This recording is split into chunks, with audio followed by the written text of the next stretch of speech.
Hello guys, isang magandang umagang maulan. 4 na araw na guys, nakalipas yung bagyong Krising. Ito pa rin ang iniwan sa amin. Pero alam ko guys, hindi lang sa amin.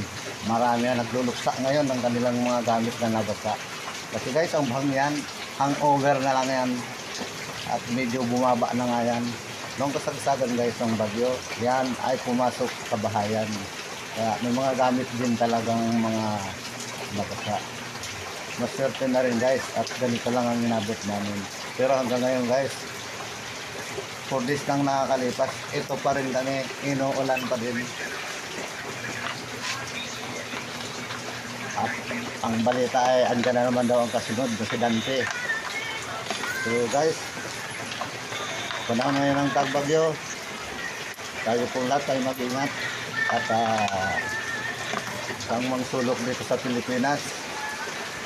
Para po sa inyo, ito isang paalala lang nang tayo ay makalibre sa anumang sakunang mangyayari.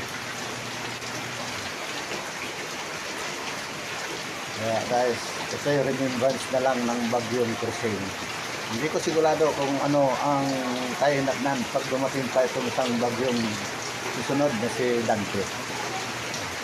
Hanggang dito lang muna guys ang aking paalala vlog. Maraming salamat sa inyo at muli isang magandang umagang maulan sa atin lahat. Wala, naulanan ako.